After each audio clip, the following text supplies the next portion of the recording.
Thanks, Brady. Hi, Inspire. How are we? We good? Awesome. Thanks. Happy Father's Day to all y'all fathers. I don't know what service my dad is going to watch, and so just give me a second here, and I just want to say Happy Father's Day, Dad. I don't know if you watched the first service or second service. He's probably at his church right now, okay? I'm going back and forth between talking to him and talking to you, and you probably have no idea what's happening. But anyway, so Happy Father's Day. And what's really cool, okay, I'm no longer talking to him. No longer talking to you directly, okay? Just so you know. A couple things that are cool is my dad, he's flying in a couple weeks, and like 2 weeks from tomorrow, and he's going to be here for a whole week, and we're going to a couple concerts together. I'm super excited about that.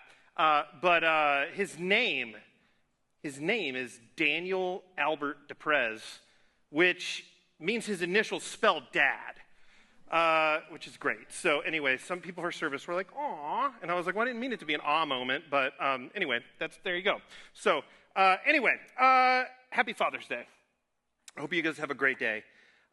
We are in the second week of a series of teachings on the second volume of parables, where we're looking at parables. In January, if you were here, we covered a bunch of different parables, and it was so well received. Like, people wrestled and sat with like the content from the parable series that we decided that we would do another volume of these parables. I mean, there's so many of them that you just could do multiple volumes, and so we're going through a new kind of series of these parables and kind of looking at the parables from like different vantage points and different angles.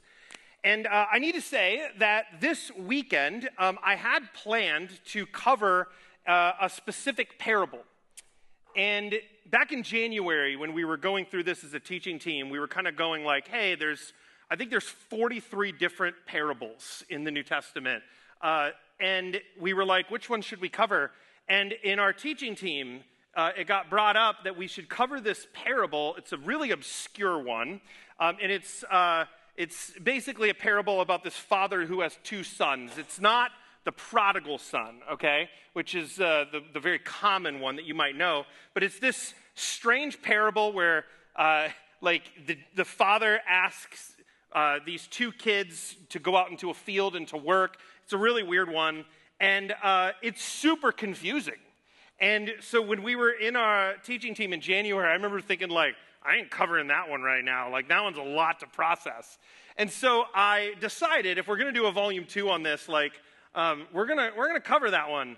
And so I've been processing, and I'm going to be honest, it's still super confusing. And it's so confusing, in fact, that I actually put it aside for this weekend. Because I want to make sure that the way we're navigating it and what we're saying is really true and true to the parable and accurate. It's one of those parables where you read it and you're just like, like we were having this long conversation in our teaching team, and all of us were like, ugh. I mean, it's a wild ride. And so anyway, we will cover it during this series, but felt like we needed to put a hold on that. And so what ended up happening was it opened the door for me to go, hey, what would God want us to cover this week? And some of the parables that are a little more common, we have actually chosen not to go through the ones that are more common, because people have some preconceived ideas or some thoughts, some notions of like, well, I already know what that means. And so we're covering a lot of the obscure ones. And so we've kind of set aside some of the ones that are really, really common. But I went back and I read through one that if you've been in church for a significant period of time, if you were raised in church, I'm sure you'll know this parable that we're going to cover. If you're new to church, you may not have ever heard it, but it's a common one. Ironically, this parable is one that Jesus it's one of the very rare ones that Jesus actually gives an explanation for. So oftentimes when Jesus says a parable, he leaves it hanging and you're like, what? Like, what in the world are you saying? Jesus actually gives an explanation for this one, which makes it very interesting. It's like he gives the parable, and then I think the reason why he gives the explanation is because the disciples are like, why do you speak to the people in parables? Like, I think they were literally like, we don't know what you're talking about. Like, I think we're confused. And so this is where Jesus says, well, I speak to the people in these parables so that they have eyes to see and ears to hear, hearts that understand, and that they're willing, or that I can heal them, is what Jesus says. And then he goes right from that into explaining the parable that we're going to cover today. He actually gives an explanation for it. And the reason why I want to cover this one is because as I was processing it, I started reading it in a new way, in a different type of way. And I want us to read it with a different vantage point than maybe we're used to. And so this is the parable of the sower. This is how it goes. A farmer went out to sow his seed. And as he was scattering the seed, some fell along the path, and the birds came and ate it up. Some fell on rocky places where it did not have much soil. It sprang up quickly because the soil was shallow. When the sun came up, the plants were scorched, and they withered because they had no root. Other seed fell among thorns, which grew up and choked the plants. Still other seed fell on good soil, where it produced a crop, 100, 60, or 30 times what was sown. And then in good Jesus-y fashion, he just ends it by saying, whoever has ears, let them hear. That's it. Like the parable just kind of ends that way. It's all about this farmer who spreads some seed, and then it just talks about different types of soil that the seed lands on. And it got me thinking about soil. It got me thinking about the different types of soil that we have, the different types of soil that we kind of encounter in life. And the thing that I really started thinking to myself was that if you've encountered hard soil before, like rock hard soil that needs to be rototilled, that needs to be tilled up, you know how difficult it is to get that hard soil to actually be tilled up, don't you? How many of y'all have ever had to rototill before? Yeah. How many of you tore your rotator cuff because of it, right? Man, like it is a monster of a project. My wife and I, we've lived in our house for 3.5 years. We moved into this home where the previous owners, it was like they felt like their job was just to plant gardens. And they were like, we're going to plant as many gardens as possible. And they might have pranked us because they were like, when we sell this thing, the new owners are going to have to take care of these gardens.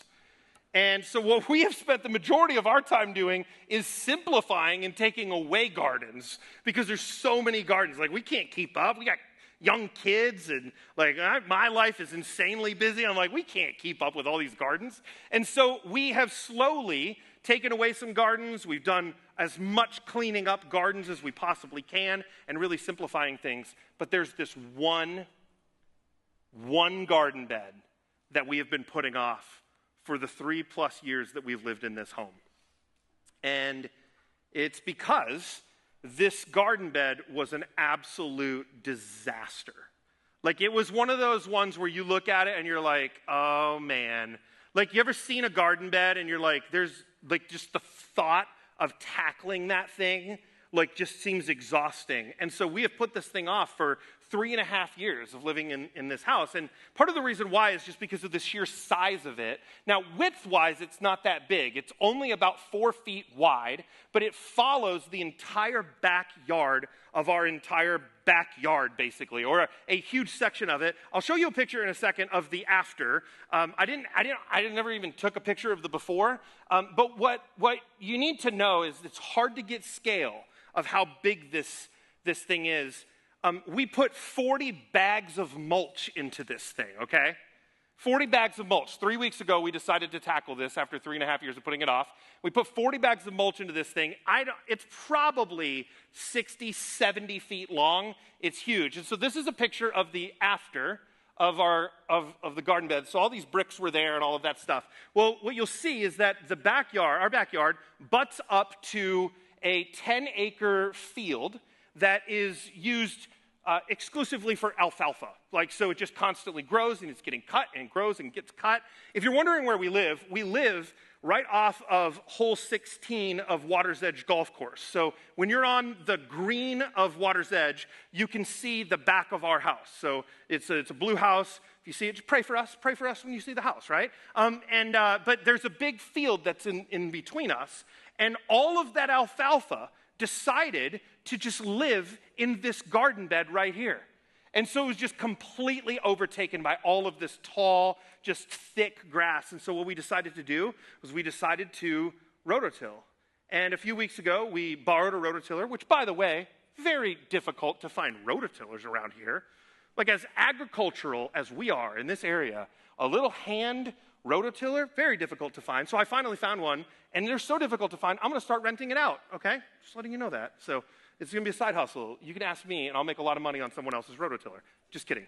I don't even have it anymore. But we finally got this thing, and it took us days. It took us 3 days of very consistent work to just dig into this hard ground that had been overgrown.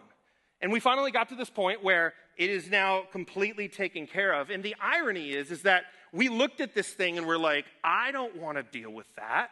And I think that's what we deal with in life sometimes, is we know there's some hard ground that has to get taken care of, and so we put it off. But ironically, now that it is perfectly fine, what we're realizing a few weeks later is that there are these tiny little pieces of grass that I don't know how it got through the weed barrier or what, but they've just like popped up. And so literally last night, we're in our backyard playing this game, and my wife sees a few pieces of grass, and she was like, oh, no way. And she's literally like picking these little pieces of grass, because the thing that's interesting about soil that has been tended to is that when you're able to finally tend to the soil that needs to be tended to, it's easy to see the problem areas, isn't it? And so what we're able to do is go like, oh, that thing's not going to grow, that thing's not going to grow, that thing's not going to grow. But sometimes it takes us years before we kind of go, all right, we're ready to tackle this. And it's because it's exhausting tilling hard soil. So let me break this down. I'll go very quickly through this. It's not a complicated parable to go through. I'm going to go through each of the sections, and then I want to offer some thoughts on this. The way I'm going to cover this is that Jesus gives the initial parable, and then afterwards he gives an explanation of the parable. So when I walk through this, it's a combination of the original parable and Jesus' explanation of the parable. Rather than reading through it all, the explanation, we're going to cover it kind of together. And so this, a few thoughts here. It starts out and says, a farmer went out to sow his seed. That's the first part of it. Ironically, Jesus does not cover this part in his explanation. Like, it's not like he's like, this is what this means. Now, most scholars would say that what this is intending to mean is that God is like a farmer. He's always sowing seed for us to bear fruit. That's essentially what they're saying that this means, which makes a lot of sense. But what's interesting about this part of the parable is that it mentions the farmer going out to sow his seed, but then the farmer leaves the story and never comes back. It's like the story isn't actually about the farmer. The story is about the different types of soil, like how the seed interacts with that different type of soil. And so the farmer just kind of goes away after this first line. So then it talks about the hard path, like the hard, compacted soil. And if you take an explanation of Jesus alongside the original parable, this is essentially what Jesus is saying. It's like the evil of the world snatches away the kingdom message. He refers to this as kingdom message, okay? So it snatches away the kingdom message, and it's like birds grabbing seed on a hard path, which is the way the original parable says it. It's like the seed lands on a hard path, the hard soil, and the birds eat it up. Jesus says that it's like evil that's being snatched away from the kingdom message. And most people would read this and go, well, it's like people hear about the message of God, but the evil in the world keeps someone from actually hearing it, which is why Jesus ends that parable, or the parable, by saying, let those who have ears hear. Like, essentially, that's That's what people would say is kind of going on here. Or people have read it this way historically. And so the point here is that on the hard path, there's no chance of seed bearing fruit because it can't get through such hard ground. And the idea is, like, if you go on a hiking path, if you go on a place that's well worn, that the dirt, the soil just gets packed down and packed down and packed down to the point where it really can't get through to actually good, fertile soil. It's like there's no give in the ground. There's no flexibility in the ground. It's like if a farmer were to just like chuck seed out onto the sidewalk in New York City. It's like concrete. It's hard. Like, that's essentially what's happening here in this first hard path. The next one, rocky places. And the best way to explain what's kind of happening here, based on the parable and Jesus' explanation, is this, is that it's easy to receive the kingdom message right away with joy. It's like a lot of people, when they hear about the gospel, when they hear the good news of the gospel, it's like, yes. There's this joy that accompanies it. And so it's easy to receive the kingdom message right away with joy. But the problem is that the seeds need some roots.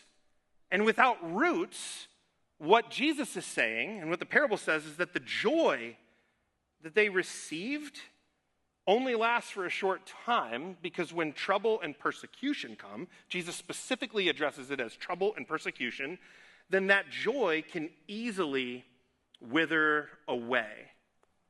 This is a big one, because it's like you hear it, you hear the message, the kingdom message, as Jesus says, and you're like, this is amazing, it's so hopeful, but because you have no roots, it just gets swallowed up, it gets withered up in the sun. The sun will just take out that plant every single time. Now, if you're sitting in the room today, you're not watching online, sitting in the room, if you look to your right, you'll see this arrow that we have. We have 6 arrows that we cover a lot. They're almost like kind of function like our core values. They are ways that we talk about spiritual growth here. And you'll see one of them is dig roots. Like digging roots is huge, because when storms hit, when those troubles come, or that persecution comes, as Jesus is saying it, those roots that are in the ground they're going to be what keeps that plant from withering up or from being uprooted when those storms come. Roots matter here in this parable a lot.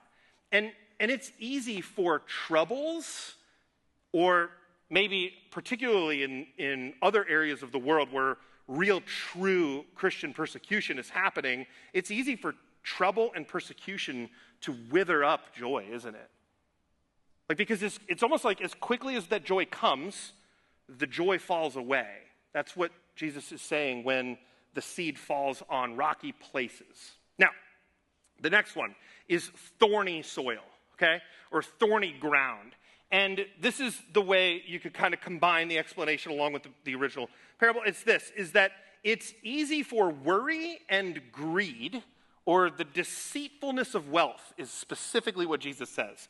It's easy for worry and greed, the deceitfulness of wealth, to choke out the kingdom message, making what people know to ultimately be unfruitful, okay?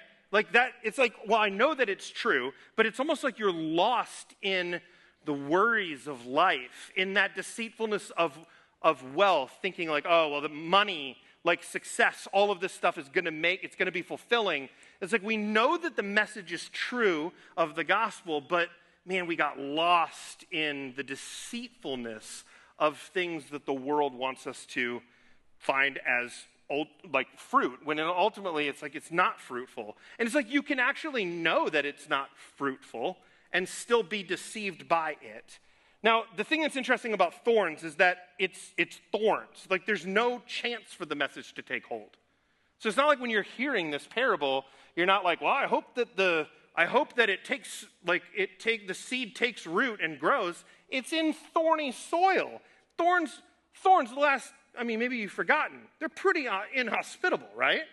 Like when you have like a thorny area, it's like nothing's going to grow in that area. And what scholars would say is that it's as if the person lets things like worry and greed bear fruit over the kingdom message.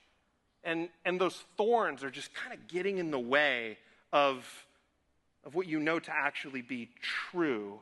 It's almost like you lose sight of what the real kingdom message is because of the thorns that are there. And specifically, the worries of this life and the deceitfulness of wealth are the things that Jesus says choke out the message, the kingdom message here. Like the worries of this life, the deceitfulness of wealth. So that's that one. And then you get to fertile soil. And the fertile soil is fascinating because what Jesus in his explanation says is he says that it's when a person hears and understands the kingdom message, that's actually what brings good soil. It's the combination of, according to Jesus, it's the combination of hearing and understanding what to do with it that actually seems to matter here. Or, like maybe saying it a different way, it's when understanding when hearing and understanding happens, it yields a crop. Like when you're able to connect the two, that's what actually yields the crop. And that's important because I think that there are some times where people will hear the kingdom message, but are not in a place to actually understand the fullness of that kingdom message, and are not in that moment, they don't hear it in a way where they actually understand. And it's like the combination of hearing and understanding. It's like when that actually takes place, that's actually when you yield the crop. It's when fruit actually happens. That's when you actually get fertile soil. Now, that's the whole parable. It's pretty much it. If you have heard this story before, I would be willing to wager a bet that you have likely heard this story, you've processed this story as a way that, as a story of people receiving salvation or not. So it's like the people who did not receive the message are the people who have like hard soil, like that they completely missed the message. Like the best way I could say it is this: it's like the person either rejects being a Christian, which represents the hard soil, or they become a Christian, which represents fertile soil. And it's about salvation. Like that's the way I think we have commonly read this parable. And I think it's a super fair way to read that. Like I don't see any problem with reading it that way if that's the way that we have grown up reading it. But what I have found with the parables, and what makes the parables very unique, is that the parables have all sorts of different vantage points to them, and all sorts of different angles with which to see the truth of the parable that could come out. And it's why when we read parables, we can read it with this lens this way one time, and we read the exact same parable the next day, and we see this lens coming out of it from this time. And so when I started going back and I read this parable that I'm very, very familiar with, that I have preached on, and have preached from the lens of salvation, like I just mentioned, I started asking the question, hold on, I wonder if there's a different way to read this.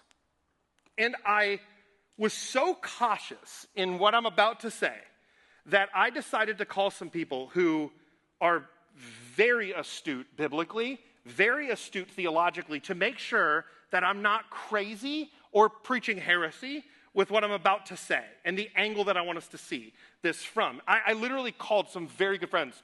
And so if you think that I preached heresy, it's on my friends who told me that it wasn't heresy, okay? All right? Including Mike, okay? Mike, worship leader Mike, he was one of the calls, okay? So you can get upset with him if it's heretical. No, both of the ones who I called initially were like, oh, I think you can absolutely read the parable this way.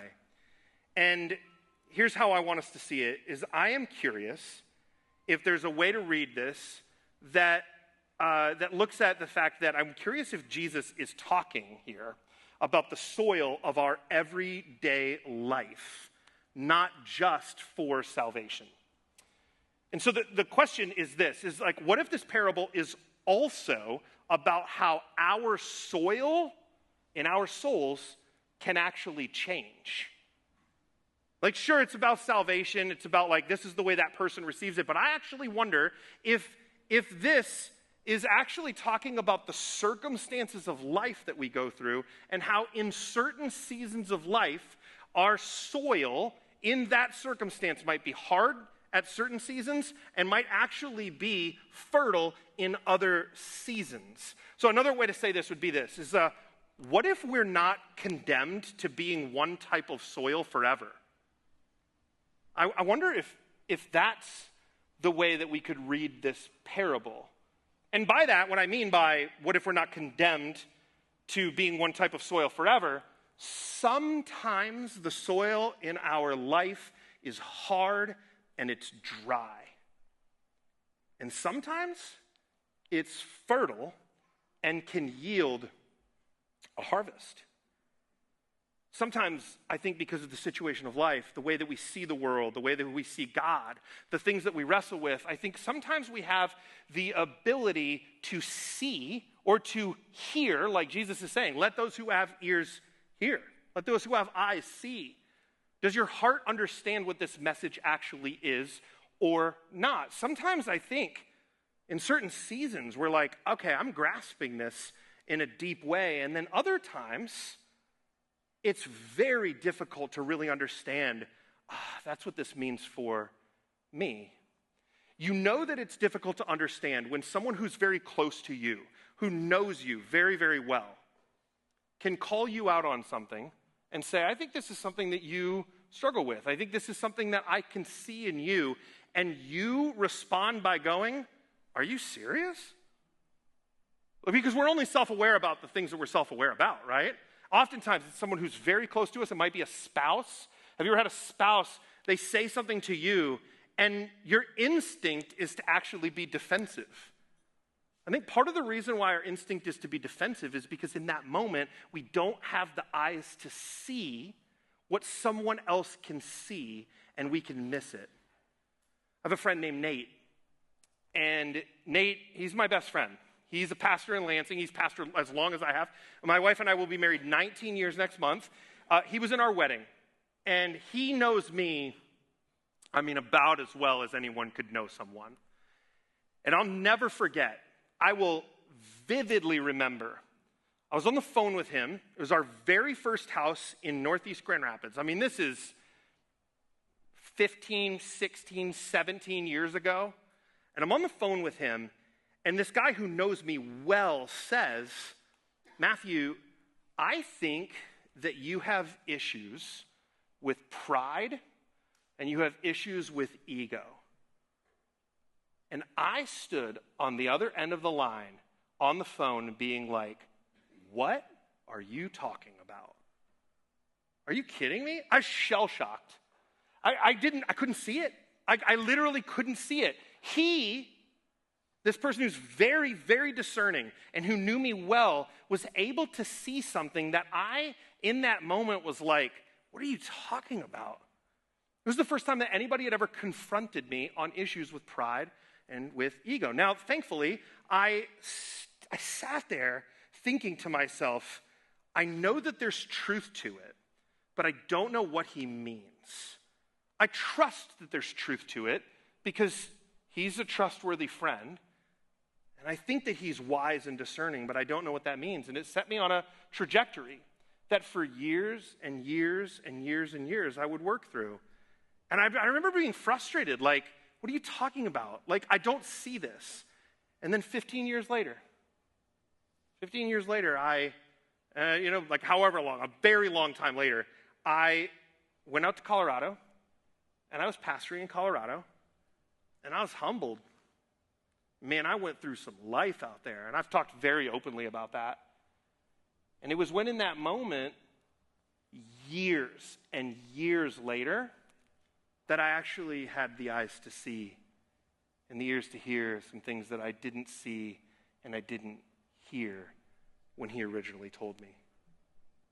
It was like he said it early on, and there was just hard, untilled soil.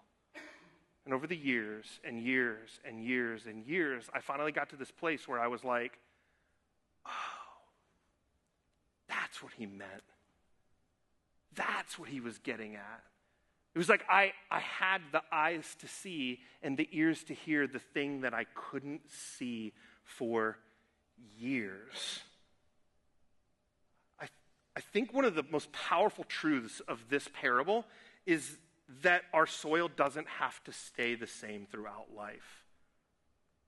I think that's actually the truth, the profound truth of this parable.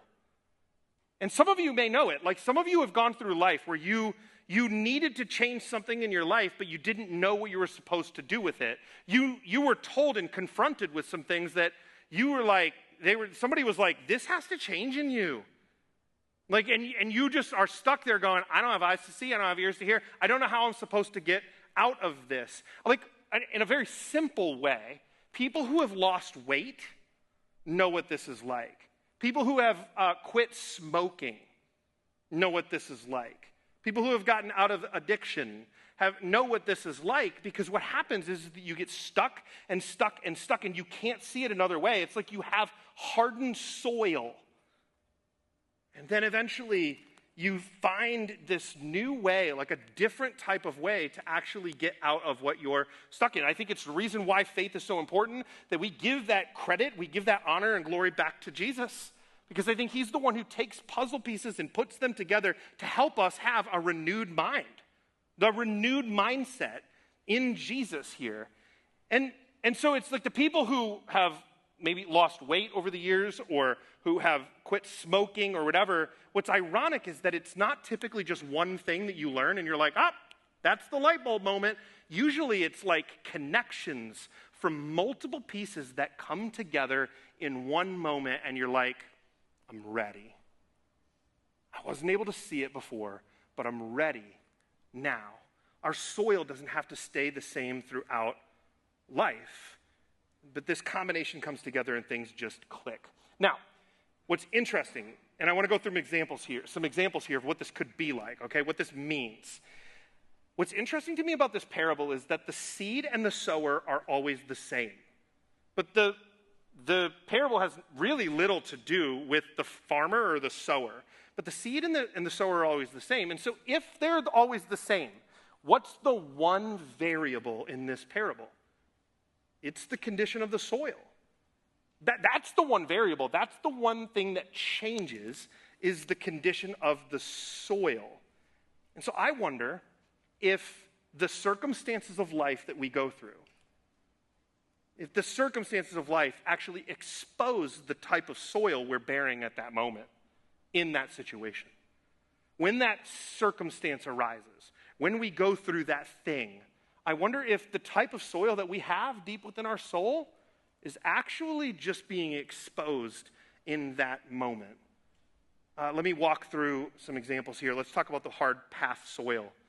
Let's say that you're waiting on a cancer diagnosis.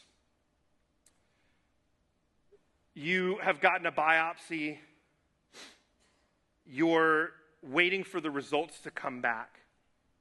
And then finally, you get that diagnosis, and let's say it's cancer.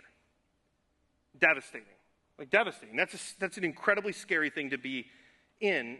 I would say this, though, is that your diagnosis of cancer is not what hardens your heart. It reveals oftentimes how hard the soil of your soul already was. It's not the circumstance itself that often reflects the soil. It's like, man, my heart was already there before I had the cancer diagnosis. And so when you are hardened in your heart, then when you get that cancer diagnosis, what happens is that person with a hardened heart can easily turn bitter and jaded and angry and cynical. Whereas a person who has a softened heart, when they receive that diagnosis, can actually receive that and say, man, God, I'm actually open to you in this time of uncertainty. What I think circumstances of life do is that they expose where our heart actually was all along. Another example would be, let's say that two people have gone through the same type of church hurt when it comes to hard path soil. You've gone through the same type of church hurt. Maybe it was like when you were a kid. Maybe it was 20 years ago. Maybe it was recently. I don't know. Like maybe you went through some church hurt.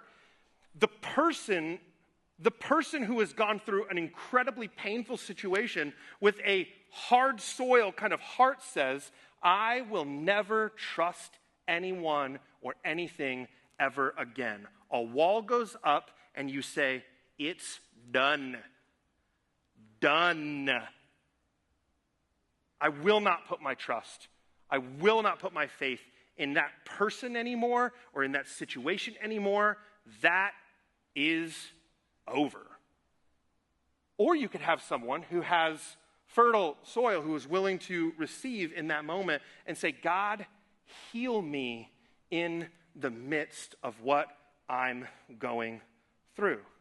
The soil determines which one will grow. You either are going to get stuck or you will choose to grow. Rocky soil. Let's just talk rocky soil. Let's say that you had a prayer previously go unanswered, okay? Perceivably go unanswered. And the reason why I say perceivably is because some people would go, well, God didn't answer my prayer. And I actually very firmly believe God always answers prayer. Biblically, God always answers prayer.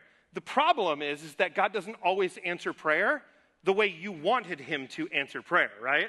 So we're like, well, he didn't answer my prayer. And no, he did. He just didn't do it in the way that you thought. So let's say that you had a prayer perceivably go unanswered. I would say this, is that with rocky soil, the excitement of your faith, that joy of your faith that Jesus is talking about, it will only last until God doesn't do what you expected him to do. Like, that's what will happen. Like, you want to talk about something withering up, like a plant got scorched by the sun and withered up because it had no root. It's that you went to God with an agenda in prayer. It's only going to last for so long. And then if you believe that God should answer a certain way, you're going to end up angry with God. If you think he needs to answer in a certain way here, you'll walk away because you had an agenda for God. That root, it's not strong enough to take hold, and it'll wither away and be gone. Just like that, as quickly as the joy came, the joy will go away. Let's say that your marriage suddenly becomes difficult. So you've been in a situation where you're like, together, we are going to grow in our faith. We're going to attend Inspire Church. Like, we're gonna be a part of, like, and it's like a huge shift in the way that you are seeing your marriage and the way that you see your life. If the seed lands on rocky soil, let's say that your marriage suddenly becomes difficult. You were both excited about following Jesus when life was working, and then a conflict arose. Conflict came. And what ends up happening is that the roots that you have in your marriage with Christ weren't deep enough to sustain what those emotions ultimately sprouted. The problem isn't the conflict per se. Like, we all have conflict. And I've talked like, conflict isn't what ruins marriages. Unresolved conflict is what ruins marriages, right? Like, conflict isn't what destroys churches. Unresolved conflict is what destroys churches. So it's not the conflict that's the problem. It's just that the conflict in this case, when it lands on rocky soil, the conflict just exposed some shallow roots. And so it's easy to give up. It just withers away. The joy came, and man, it was awesome. But then I went through that thing. I went through the troubles and the persecutions of life, is what Jesus says, and then it's just gone. Like, the roots just withered up. Thorny soil. Jesus is saying here that this is in a lot of ways, it's about distractions. I think it's about distractions. He talks about worries, talks about the deceitfulness of wealth, etc. And so this is an interesting one, because I think it's what are you distracted by? Let's say that you're building a successful career, right? And things like promotions are going well, and opportunities are going well, and you've got financial growth. All of that's happening. The danger here with thorny soil isn't really that hard stuff has taken place. It's not the troubles and the persecutions like Jesus is saying with the rocky soil. The danger here is that your career success is just crowding out your attention to God. So like there are some times in life where you are just distracted and the soil of your soul it's just consumed in things that aren't of God. Like you're just worried about other stuff instead of actually seeing Jesus at the center of your life. You're just leaving room for everything else to crowd your attention to God. Let's say you're in a state of busyness, like we are busy in life. Let's say you're in a state of busyness and it's constantly causing distraction. And so it's things like you're swamped with your kids or school or work or your phone or the news. It's not even necessarily evil stuff, okay? You're just busy with other things. The seed isn't uprooted because you were rebellious. It just got choked out by distractions. It wasn't even that you were rebellious. You were just busy looking at the wrong things. And I think that's what happens in life when we have thorny soil is it's like, man, it got choked out by like, man, I thought that money would actually help me. And what Jesus is saying is like, nah, that's just the deceitfulness of wealth. Man, I just spent all my time worrying and I actually lost sight of the fact that God is good, that God actually can work in my life. I just got distracted by it. And then you have fertile soil. Well, let's say that two people have lost someone they deeply loved and are walking through tremendous grief. When you walk through grief, one person who walks through grief could walk away bitter and angry and cynical and jaded and never learning to trust again and just devastated by the loss that they've had, while another person could actually become increasingly compassionate, increasingly empathetic. It's the same loss, right? It's the same pain of grief, is just different soil. It's different soil for how that seed takes fruit. This one happens a lot. I hear this a lot with parents. Let's say that you're parenting a child with special needs. And what ends up happening is that as you parent a child with special needs, that you've experienced years of sacrifice.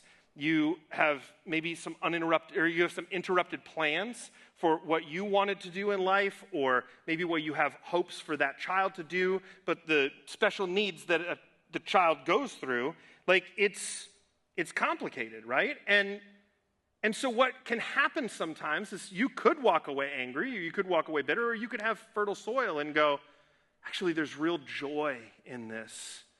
There's real beauty in this. You actually become, what I have found is that parents actually become more gentle, more patient, more dependent on God, more kind, slower, more empathetic. What's interesting about that scenario is it's like the circumstance of parenting. In that circumstance, it doesn't destroy the person. It actually produces fruit when your heart is open, the soil of your soul is fertile. It's like you actually can see how God is moving in the midst of your circumstances.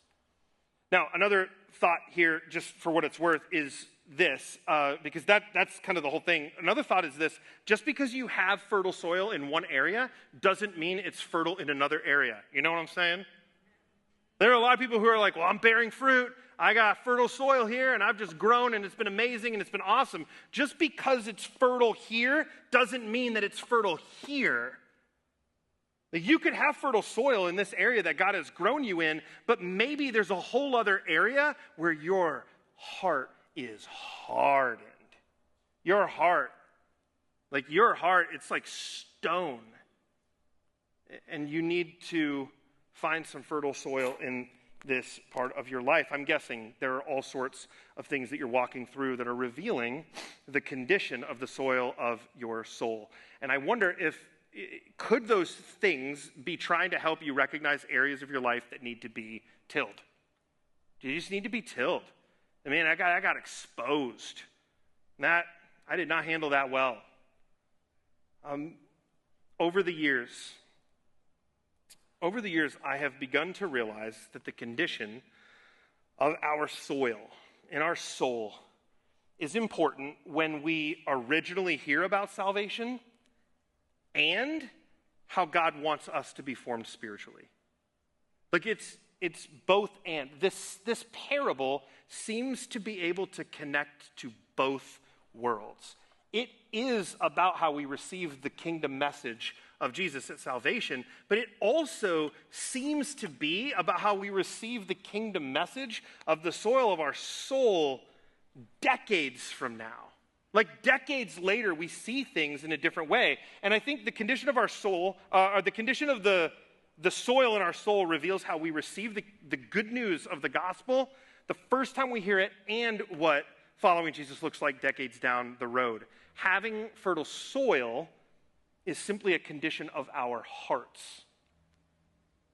And I'm guessing that what happens is you may be able to look back on situations in life where you originally responded with hardened soil, but today you're like, man, God did a work in me and it is fertile soil and there's fruit from it. And sometimes that takes years. You went from a hardened heart to a softened heart. And it could be vice versa. It could be that maybe early on in life you had softened, fertile soil for your soul, but the circumstances of life have hardened the soil of your heart. The question is, do you believe that God can soften that again? And so I want to read this passage. Mike will play behind me, and then he's going to sing us a portion of the song Springtime Again over us as we reflect. But there's this portion of Ezekiel 36 where our teaching team was saying it's almost like God speaks this promise over us about something that goes on in our hearts. And he gives these different analogies. It's like he promises that he'll soften our hearts. He promises that he'll give us an abundance or a harvest. He at one point, he talks about a garden, and he talks about the fruit that comes from it. And so I want to read this to us. Kind of for those of you who are like, I don't know if I believe that God will soften my heart again where it's hardened. And for those of you who are just still clinging on to hope, that you cling on to the hope of this truth from these various passages in Ezekiel 36. This is what God says. If you need to close your eyes, feel free to do that. It'll be on the screen as well. It says this: I will give you a new heart and put a new spirit in you. I will remove from you your heart of stone and give you a heart of flesh. Do you believe that God can actually do that? And I will put my spirit in you and move you to follow my decrees and be careful to keep my laws. Then you will live in the land I gave your ancestors. You will be my people and I will be your God. Another part of Ezekiel 36 says this. It says, I will call for the grain and make it plentiful, and will not bring famine upon you. I will increase the fruit of the trees and the crops of the field. On the day I cleanse you from all your sins, I will resettle your towns, and the ruins will be rebuilt. Do you believe that God will rebuild the things that have been broken down in your life? It goes on to say this. It says, the desolate land will be cultivated instead of lying desolate in the sight of all who pass through it. And then it goes on to say, this land that was laid waste, has become like the Garden of Eden. The cities that were lying in ruins, desolate and destroyed, are now fortified and inhabited. Then the nations around you that remain will know that I, the Lord, have rebuilt what was destroyed and have replanted what was desolate.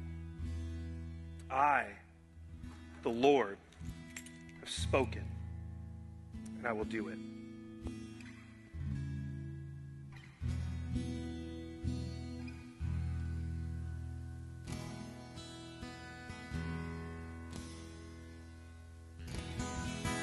Come tend the soil, come tend the soil of my soul, and like a garden, I will grow. Oh, I will grow.